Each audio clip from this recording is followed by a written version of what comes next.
Welcome to the Human Intimacy Podcast. Dr. Kevin Skinner with MaryAnn Michaelis, licensed clinical social worker who practices up in Washington, and I'm in Utah. And we have the privilege of doing the Human Intimacy Podcast. So today, MaryAnn, one of my topics that we've been talking about, bouncing back and forth for a few weeks, it's on secrecy and keeping secrets and what it's like in a relationship, what it does to individuals. You know, Dr. Skinner, I think this is such an important topic because I know today we're going to be talking about not just the secrets that we tell other people, but also the secrets that we tell ourselves. Sometimes we stay in a state of denial or self-deception because we don't want to really face or look at our reality. One of the things that I often see with clients is a belief that I have to keep a secret or lie or hide something because the other person can't take it. So I have to protect them. And so I'm really excited that we're going to delve into that today. Yeah, and for me, I want to start in that space where you're just talking about how we get to the mindset that we feel like my spouse can't handle that. And in some situations, there may be some truth to that, but that form of self-deception to get to that point almost always creates major issues because I'm trying to determine how you're going to respond in advance and not giving you the freedom to make that decision of how to respond on your own. The other part of it, MaryAnn, that actually is more concerning to me is what it does to the individual who's living in the secrecy, that deceptiveness. Physiologically, what it does to them, how it influences how they approach the relationship, the stories they tell themselves. And by the time you start unpacking all of that, that's a really heavy burden to be carrying over and over, month after month or year after year, MaryAnn. And I see people who have those types of secrets and we start breaking it down, they start to have ulcers and health issues, and they start having physiological issues because they're living in deceptiveness. And that's a hard place to be. You know, Dr. Skinner, what really I think is important with this is we have to look at the why.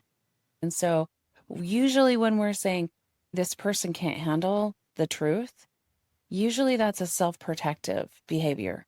That's more about me not wanting to address conflict, me not wanting to have pain, me not knowing how or being able to have a really hard or difficult conversation, or things changing and I'm not ready to have them change. It's usually more about my level of discomfort and what I'm trying to avoid. And really then we put into that equation, MaryAnn, the concept of not wanting to be seen.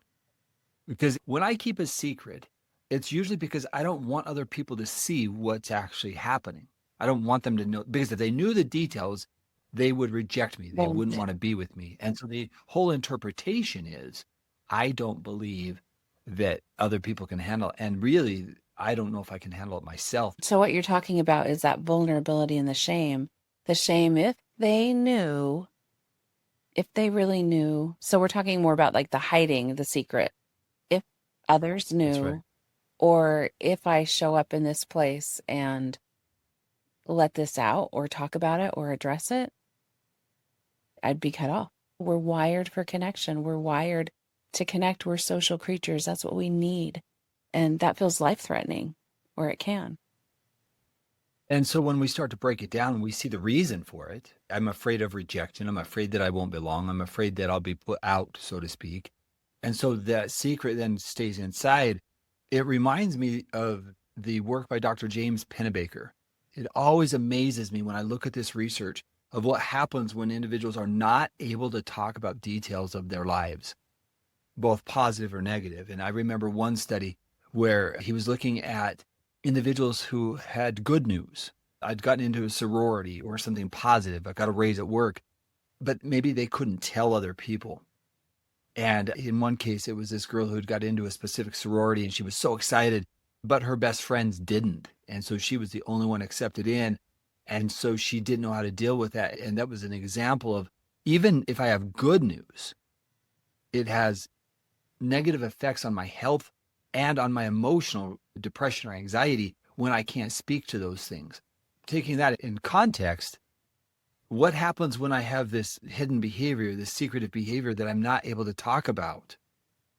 And it's growing inside of me, I think much like a virus or an illness, and it just grows and grows and grows because What do I do with my secret? I'm going to go to my grave with it. We often hear people say, I was going to go to my grave with this. And then either they got caught or they realized I'm not going to do that anymore. I'm going to be true and authentic me. As you're talking about that, I'm thinking about some of Dr. Peter Levine's work. And I believe it's in An Unspoken Voice. He talks about the energy of emotions. When we're looking at the energy of emotions, if we take a garage door spring, there is so much tightness and energy in that. If we were to let go of that, it could kill you. There's so much energy there. But so if we have this spring and we're pulling it really tight, that's what happens when we've got an emotion inside of us. There's this energy that's happening. And when we let that spring go, it will bounce all over until it's expended the energy. And so Yeah. if we are carrying that inside of us, this energy, these emotions that we're carrying inside. So if we're looking at the physiological impacts of this energy that's not coming out of us because we're carrying it, we either have to dissociate, where we're kind of stepping into a false reality and we're putting on a show, and we might even start to believe like where we're at. So we might compartmentalize it and put it away, but it doesn't mean that energy's gone. That energy is still there. And so it wears on us. It wears on us, and we've got this anxiety. What's going to happen if they find out? So now I'm on guard. I might be more in fight or flight because I'm trying to manage the situation. I'm trying to make sure and manage what's happening and what information is coming out, and making sure everything goes along with my story. That's exhausting. A few years ago, I was reading about when a person tells a lie, what happens with that lie. And I don't know how accurate this is, but they kind of tracked it. And if you tell one lie, it breeds into like 15 other lies. I mean, that was the kind of the concept. And I don't know if that's an accurate number. So please don't, hold me to that. But I think the concept is what I'm most interested in there, MaryAnn. When I tell a lie, then I do have to figure out how to cover it up, how to hide it. And even in this situation that we deal with often, when people are in relationships and they're not telling the truth. And I want to just put it in simple context. I've had situations where people lie about things that you would say, why would you lie about that? You went to McDonald's or you went to Wendy's and you had a hamburger and you come home and, are you hungry? Oh, no, I haven't eaten. So yeah, I'm hungry. Because they didn't want to reveal that they had gone to some place. Like, why would I choose to lie about that? And there's a whole host of that perception. I don't want to be caught. I don't want to be in trouble. And I don't want you to be mad at me. And often I find that individuals who are chronic liars, they either do it because it gets them attention. In some ways, it's actually exciting for them. But more often than not, it's I don't want to be in trouble. And they learned as a child that that they could be good liars. And it also would be like somewhat exciting to them because they could get away with something. As you say that, Dr. Skinner, I'm so glad you went there, because even you saying, like, I don't know, like, I didn't do that. Like, I can feel that energy of a really young child. We can feel that. That means that we haven't matured emotionally to be to a place where we can deal with the conflict. And so when we step into that place, we are really regressing back to a very child position. And so I could just feel that energy as you were stepping into that place. My hand wasn't in the cookie. What are you talking about? So now I'm even gaslighting, right? That deceptiveness, because maybe I have been caught. Go to the back of the car and find well, what are these rappers doing here? Why do you lie to me about those things? And then it's the deceptiveness which makes the partner think, who is this person, right? That deceptiveness really has a lasting consequence because it's not being authentic or real. Years ago, we were walking home from church on a Sunday, and there was a bakery outlet on our way home. And my brother came home with white powder all over his face. And He did not he have did not have any donuts. There was no way he had a donut. Up and down the wall, no. Yet we all were like, clearly you've got powdered sugar all over your face. And like, is it appropriate for a child who's learning how to navigate the world? That's a natural stage that children go through of lying, but it doesn't work. But it's a stage, it's a developmental stage that we move through. And so I think it's a really good indication that there's definitely some work that needs to be done when we get stuck in that space as adults.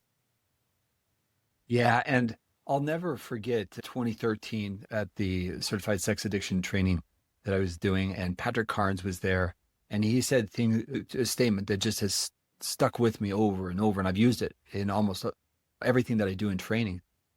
And it's basically this: when people relapse, it's one of two reasons. One is they have secrets, and the other is that they don't have enough structure. I think that when I'm in secrecy, it also allows me to continue a behavior because either I'm getting away with it or I'm not being accountable for it. So it's enabling it, it's allowing it to continue.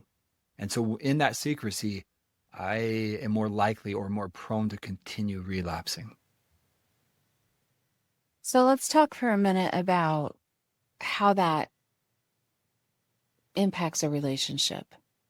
So if we're looking at that, so I can imagine if I'm hearing this and I have a partner who has been chronically deceptive, I can imagine that what you just said is really alarming. Oh, what I just heard then, Dr. Skinner, is that my partner will continue to act out and I won't know. Good. It, That's possible, but I want to put it in a couple of other things. Perhaps a person doesn't tell their spouse, but they're talking with a therapist. So there is some accountability. So it's usually that concept is I'm not talking with anybody about it, right? And so it's my own internal battle, what I refer to as flying completely solo. Like I'm doing everything on my own. That's the greater risk. And so when there's no talking about it and you're fighting this battle by yourself, yeah, I think that is, you're more at risk. And I think if I look at the other side of this coin, when I look at clients who are making the greatest progress, they have multiple people with whom they're being accountable. Sometimes it's a sponsor, sometimes it's group members, and sometimes it's their spouse. But there is an accountability because I don't want to fight the battle by myself, is what we actually get to the point to. It's like, why would I fly solo when I could have a group of people supporting me in one of this more difficult changes in my life?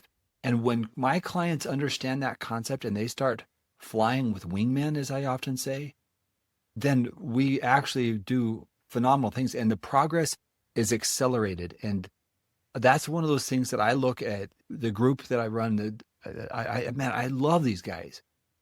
They support each other, they're strengthening each other. And it's so much fun to watch when they talk, encourage each other. And when you start hearing success and seeing that, the energy changes, their energy changes, because no longer are we living in this deceptiveness. That is almost, it's so freeing, MaryAnn. I love that. And if I can take that one step further, if we're looking at a relationship and a couple, one of the things that I talk with my clients about quite a bit, and sometimes it feels really alarming, but when I'm looking at recovery, this other element for the couple is if I'm acting out with sexual acting out behaviors and I'm keeping secrets or I've been keeping secrets, my partner, they become complicit in keeping my secrets. And that tears you apart, saying like, I can't even embrace my own reality of trying to figure out where I'm at because my partner's asking me to not say anything. And so it's like this double bind that we get into.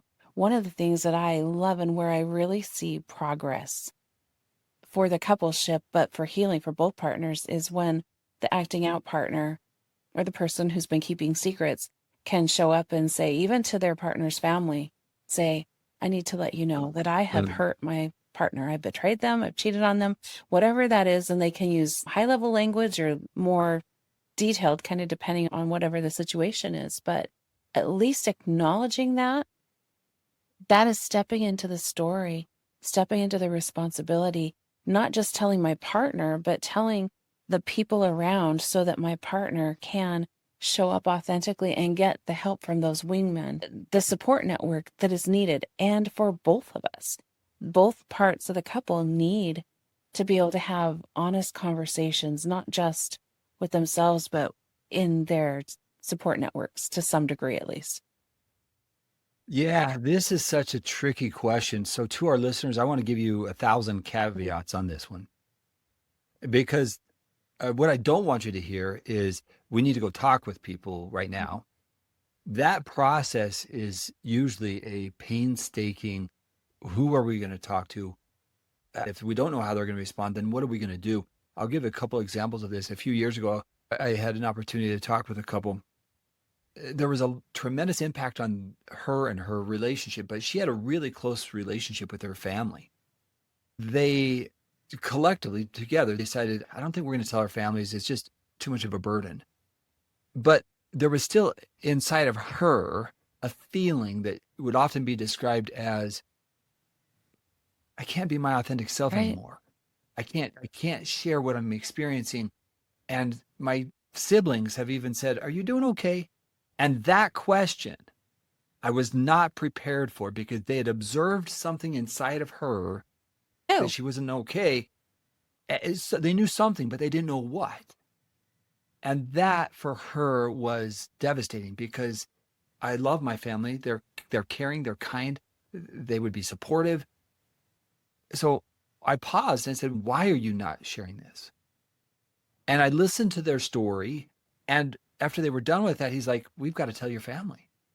I don't, right? He did, right? He mhm. said it. And honestly, it was like watching somebody who had just, it was like this load left, the burden had left. And it was caring, kind environment, which they had both anticipated a different outcome.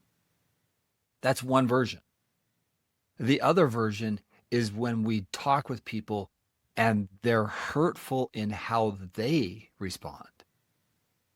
Because sometimes there are family members that are do more damage, what we might even call secondhand Mhm. trauma, from just how they respond. And so I can't be authentic with you and I can't tell you the truth, and because I did it and now look what's happened. And so now I don't know who to turn to, because I thought I could trust you. I thought I could turn to you. That, MaryAnn, is where I see it even more profound, because now I tried, and so now I don't know who to trust. And now I feel like I've got a secret inside, which leads me to the third part. If you don't have somebody and you don't know who to trust, begin with a therapist who understands betrayal or addiction, and turn towards opening up and making sure that there aren't secrets. You're able to speak your truth. But that's the power of a group, MaryAnn. That, for me, that's the power of a group, because sometimes there are outside people who can't, sometimes they can. And in my research, I think about 50%, a little over 50% said that when they reached out for people, what they got was mostly Yeah. ineffective. So the power of a group, the power of having that voice, to me, MaryAnn, is, I've seen over and over in my career, it is one of the lead indicators. It's what helps people accelerate their healing in a safe, connected, supportive group. Yes, and I say amen to that. I would just also add that I agree that we are not saying like go out and tell everybody right now. That's absolutely not what we're trying to say. However, having a good therapist that can help you work through shame, because what we're talking about really is the shame. What happens if they know? What happens Yeah. if this gets out? This is all shame work. And so having a therapist that can help you work through the shame, work through role playing it, work through like figuring out how I'm going to do this, and having a group. So working through that in therapy, preparing for it, and also going to your group and saying, I'm going to do this and I'm going to need some support, because it can go well and it might not go well. I do believe there is that ripping off the band-aid that does allow things Yeah. to breathe. But when we do that, we need lots and lots of support, and healthy, Yeah. good support for both the betrayed partner and the partner who has been betraying. This is definitely something that needs to be worked through, because if it doesn't go well, then we can reach out to her and say, that was awful. That was horrible. And they can hold us. Mhm. And the therapist can even, through therapy, I've seen some clients do some really beautiful work in where it hasn't really gone well. And then we've been able to do some trauma work, and they've been able to have a reparative experience and let go of those emotions that they were carrying through the work that we've done in session, because it can still have a positive outcome for the client. And there's a continued support. Yeah. This is continuing. Yeah. If I could just emphasize this, every case is unique and needs to be treated in its own unique way. So what I say to one couple, I might not say to another couple. right? And I remember a few years ago, it was a young person who had talked with a religious leader and was basically told, you need to tell your family. And it was like that religious leader's entire approach was, everybody, you've got to tell your mom and your dad. You've got to tell your mom and dad. You got to tell your mom and dad. Talking about accountability, which is a great concept.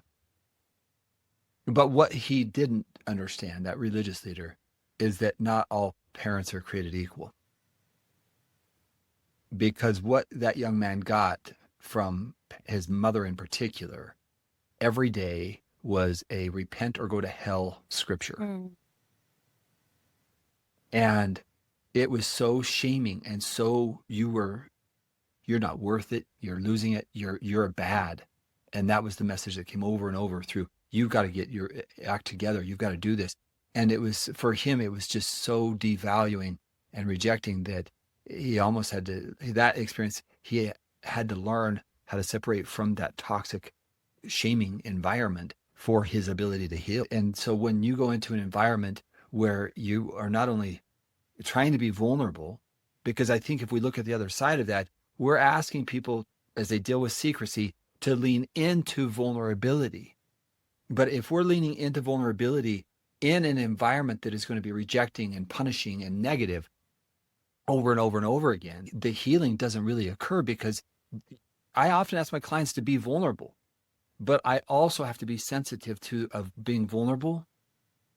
And maybe that's going to be an environment that they might be rejected, and they may realize I'm not going to be able to engage here much because it's not going to help me in my healing journey. You know, Dr. Skinner, what I want to point out with what you shared is this client came to you because they needed help and support. They came to you as a safe place where they were trying to figure out this dynamic because of the relationship they were in. They were able to find, I'm assuming, some support from you as they figured out that person's shaming wasn't about your client. It was about the client's mother. That was her junk. And Yeah. sometimes we do need that support saying, maybe this isn't a healthy relationship right now, or that person's not in a healthy place. But that wasn't about your client. That was about the client's mother. And so being able to realize, maybe I do need some boundaries. Maybe I do need some space. And I've got to find some supports in other places as I still try to figure out how to navigate where I'm at. I do hear you saying like that religious leader gave information. And that's the thing. We don't ever know how somebody will respond. And that vulnerability, that's the fear that I think we're talking about here. I'm afraid of the outcome, that I don't know what the outcome will be. Yeah. And I might be shamed by my mom. And we need support with. And if that's the case, then what, MaryAnn? Like, so part of it is walking through. So when I'm working with my clients, one of the common things I say is, let's look at your support around you. How would this person respond? And how do you anticipate this person would respond? And let's say that you are vulnerable and they do respond that way, then what? And so going back to the term we often use, proper preparation prevents a pound of pain, meaning spread this everywhere. I'm going to take it to specific individuals that I'm going to trust. I'm going to put vulnerability into this relationship because I believe that this is an important relationship. And so I'm going to try to be vulnerable here and learning how to do that. In fact, I even sometimes will prepare my clients. How are you going to say that? And what happens if they respond this way? And what happens if they respond that way? And because their information, that data of how to do that, I don't think we naturally know how to do it, MaryAnn. No, and we need help from somebody else's prefrontal cortex to help us walk through what about this and what about this and what about this, and saying it out loud and putting it on the table and shining the light on it. That's so important. I want to back up though to something that you said, because I think you'll agree with me, is we're saying every case is different, and we don't want to say, hey, go do this because every case is different. I do want to back up though too. I do believe that there is a blanket of agreement that we're saying for every case, we do need support. We need a group. We need healthy support. That is just unilateral for any healthy healing of a relationship. We need outside supports. So glad you went there, because that was actually one of the next concepts. You may not know who your support team is, but having a support team is a lead indicator of successful healing and recovery for both a betraying, and I would actually take that away from just that, overall our mental health and well-being. When we have junk, anxiety, depression, things that we're not able to talk about, I go to one of my favorite quotes by Thich Nhat Hanh. If you ever come join me for an intensive, one of my favorite exercises is what I learned from Thich Nhat Hanh. He said, we get together in Plum Village. I believe Plum Village is in France. And I love the way he describes this concept. He says, we get together and we do deep listening. We get together and we just meditate upon what this person is saying, a deep listening of what's actually transpiring in their world. And he said, we might not even agree with it, but we are with them in their experience. And he said, if everybody had that, they would not have a recourse to go to a therapist. I thought that's a fascinating line, because when you have people that you can talk about your stuff, your junk, whatever it is, and you're not being rejected, and there's people who are like, yeah, you can have that, it can be so healing. Everybody, he said, needs somebody. And what you're talking about is just this deep, deep vulnerability. When we're able to show up and be heard, where we can show up and it's not about me, what you're saying, it's not about me, it's about you. Can I be with you present in this space? That is, here's the surprising part that I want to be really clear about. When we keep secrets, we think that we're protecting ourselves. We think that we are protecting ourselves from not losing love. When we are vulnerable, when we show up and we say, here's where I really am, here's where I'm really at, that actually deepens our connection.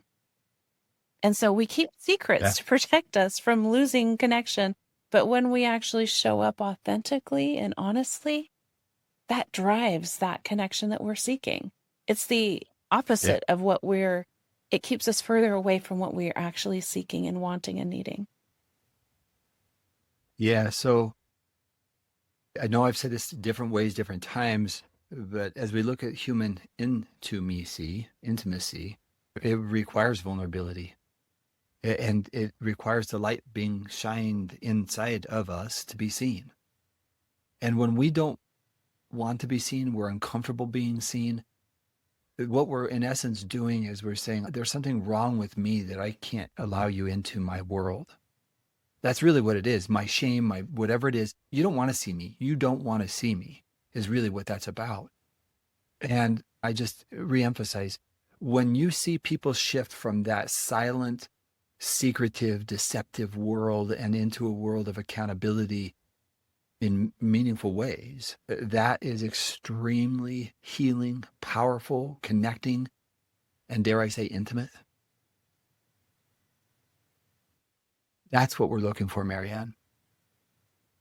So I've got one more thing here. Anna Lemke, in her book, Dopamine Nation, talked about this concept of honesty, rigorous honesty, a great chapter of just honesty. But one of my key takeaways from that chapter is the other side of this. When people are, what's the right way to say this? They're too verbally open to the point where it's almost exhibitionistic, and it's how they get their attention. There's a caution that she puts in there where people not only they have no secrets, but it's almost like they get attention from the emotional intensity or barrage or exhibitionistic way that they speak about life. Yeah, I think Brene Brown talks about it. I think she talks about calling it spotlighting. And we have to look at, am I sharing this because I want to be on the spotlight, because I want everybody to see me, because I wanted attention? We have to really look at our why underneath. Why am I sharing this? And we need to be really intentional about it. Yeah. And I want to address one other part here, and that is sometimes people question as they go through the recovery process, am I sharing too much? Am I sharing not enough? There's this internal battle that I often hear with clients. And I have a general rule of thumb, going back to, I need to be talking with somebody about what I'm experiencing. So if I ever have that kind of question of like, is this too much? Did I do something wrong? Talk with somebody. But that means that you have somebody to talk to. I've also seen it where they overwhelm a spouse with the data. And it's in my experience, it's like tiger, tiger, meaning there's a warning sign, warning sign, warning sign, warning sign. And if you're constantly doing that with your spouse, you're going to overwhelm their autonomic nervous system. Break that down a little bit And so more, because I'm not under when you're saying tiger, tiger, meaning I'm a betrayed partner, seeing a tiger everywhere and asking my partner yeah, for because everywhere, because I say to you, MaryAnn, oh, I had this problem, I did this, I did this. And it's so random that I never know what you did because you're always, oh, I did this and this happened Right. today. And so we actually overwhelm the partner because it's like, I did this. And even if it was a smaller thing, that often overwhelms the betrayed partner because they're like, every time I turn around, that's all we're talking about is you did this and you did this. That's why it's so important to have a sponsor, to have someone to still talk with that battle about. But you're talking about the battle. You don't want your spouse to be on the battlefield with you. right.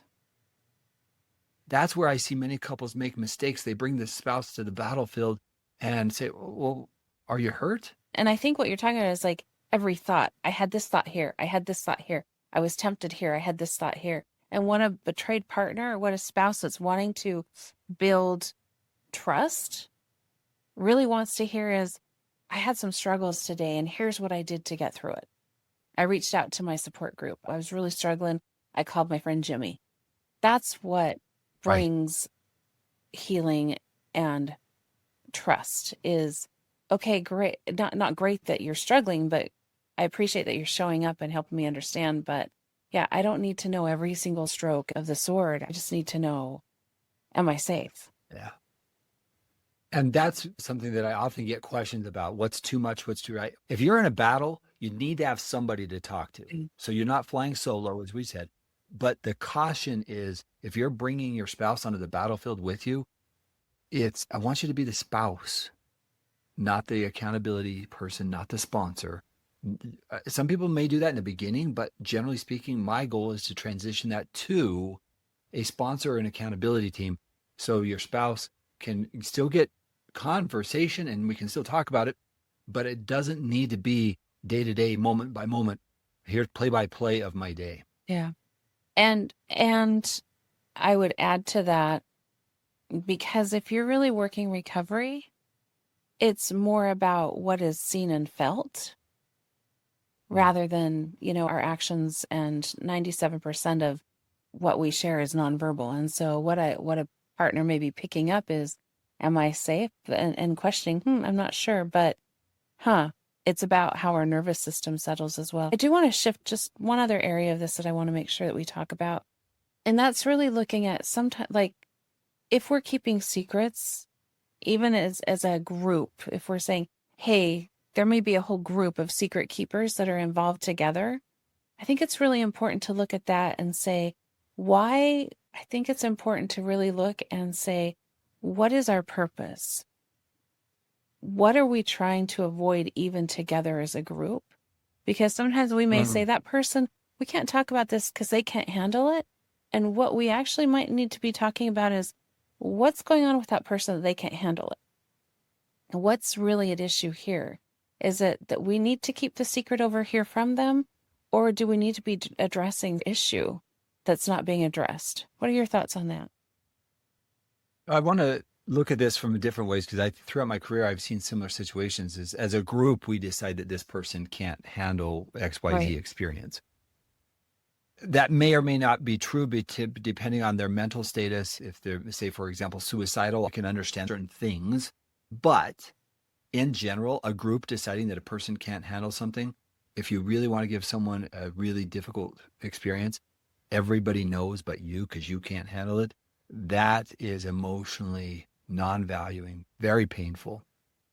Going back to what you said, confronting a behavior. Even if I was role-playing with you, MaryAnn, I said, let's just role-play this just for a second. Would it be helpful to say to that person, we have something that's come up that's really important, and we want to share this with you, or I want to share this with you, but I have a concern. And here's what I've been observing, and I'm concerned about this information of how it's going to influence you. Can we address that? Because I don't want secrets in our relationship, because I want a deeper form of intimacy with you. And to not talk about this is also feeling like I would be ignoring a bigger issue. So what happens if I come back with shame? Say more. What are you even talking about?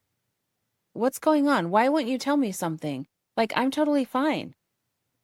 What's going on? Yeah. Okay. So perfect. And what you're saying is really important here, because that was my fear as we were dealing with this. I was concerned that I wouldn't know how to convey this, because I want to be open with you. And I do have a concern. And here's why. Here's what I've experienced. So I would go in with information and data, but I would address it that way. Here's what I've observed.